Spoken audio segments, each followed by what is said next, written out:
everyone, and welcome to another edition of Award Circuit. I'm Senior Editor Michael Schneider. And I'm Senior Editor Danielle Turchiano. And today we're back to look at the 78th Annual Golden Globes, this time focusing on drama series. So, Mike, I think we should start with one of the brand new entries into the contender section this year, Netflix's Bridgerton. This is what they have been trained for since birth. Which young ladies might succeed at securing a match? Which is also Shondaland's first dramatic series for the streaming service.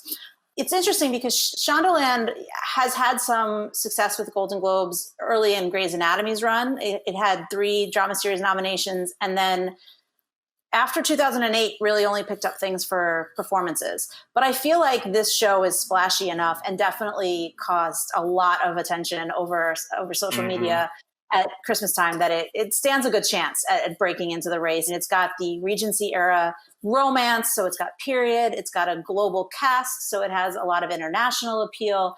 And it also has a lot of interesting commentary about, the naivete of what women were allowed to know and to be at the time.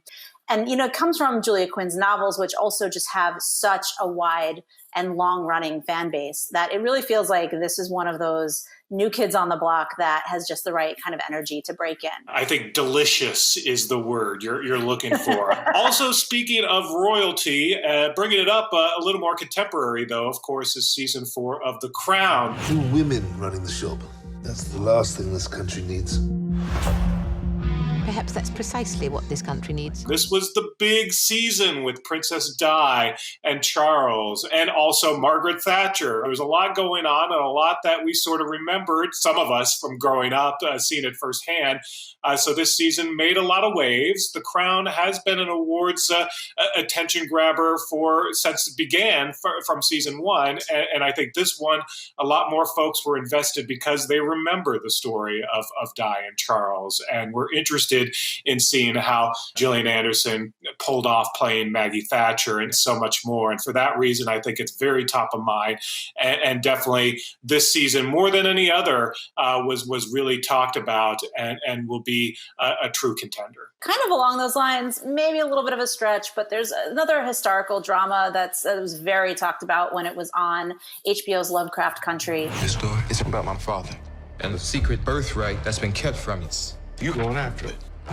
We're gonna need a car. The show kind of blends a lot of genres because it takes things that are really traumatic in our actual American history, like the 1921 Tulsa Massacre and Jim Crow laws, and then it takes actual supernatural creatures and monsters and magic and puts it together in this story of family and connection.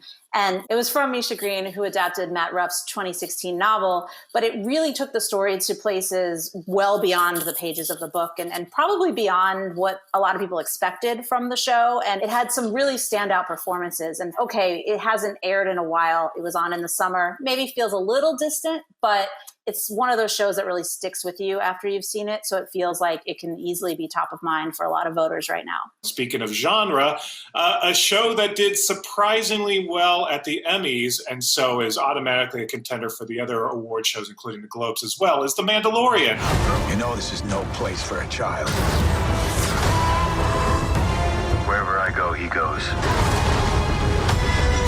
So I've heard. A lot of folks were a little concerned that season 1 of Mandalorian was a little too close-ended, that it was a little more procedural than people were expecting. Well, season 2, very much for the Star Wars fans, got into the entire history of the franchise and, of course, brought back some surprising characters. I won't spoil it. If you haven't watched it, then that's on you. But the season finale brought back some real big memories for folks who grew up with Star Wars. And for that end, I think The Mandalorian season 2 is going to be even buzzier than season 1 was. Similarly, something that's been talked about for a long time, Netflix's Ozark. Wendy? Sometimes, if you don't move forward, you die. It may not be super likely that a late in its run show would break in, but if one could, I feel like Ozark could, because what ended up being its most recent season is its penultimate season. And that's kind of a special marker and kind of also lights a fire, I think, under a lot of awards voters to say like, oh, we're running out of time. If we like this show and we want to celebrate the show, we should do it now. And they have proven they do like at least Jason Bateman. He's nabbed 2 drama actor nominations, both in 2018 and 2019. And then this season really took him and really everyone on the show to these really dark places of torture, sometimes literally and sometimes just emotionally, which created a lot of conversation and also, created a lot of just dramatic stakes for the show and for what this genre can do.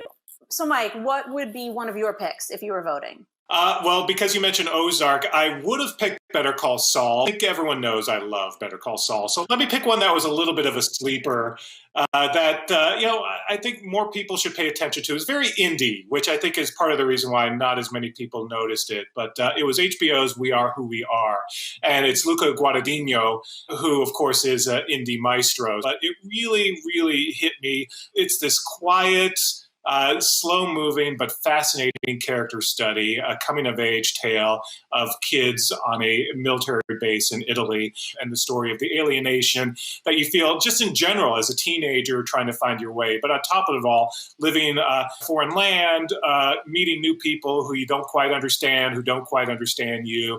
It was a really fascinating, well-done tale by Luca. It's interesting. I want to pick one that might seem a little indie as well, P-Valley on Starz. It's from playwright Katori Hall, and she adapted her own play for the show, basically. And it's set in a strip club in the Mississippi Delta. And it's the kind of show that I feel like from a lot of writers would have been really salacious and not something that I would be interested in, and maybe not even something that would have a whole lot to say. But this one did have a whole lot to say. And she really made stars out of her cast, led by Brandy Evans.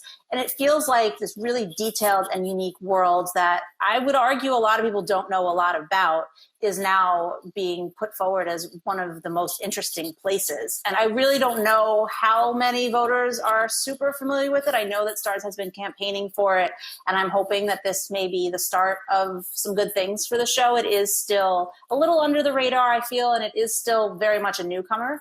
But I think, if it has the opportunity to pick up a little momentum here, it's going to do some amazing things as it continues to go on. Well, thank you, everyone, for joining us. This has been Awards Circuit, and I'm Danielle Turchiano. And I'm Michael Schneider, and we'll see you next time.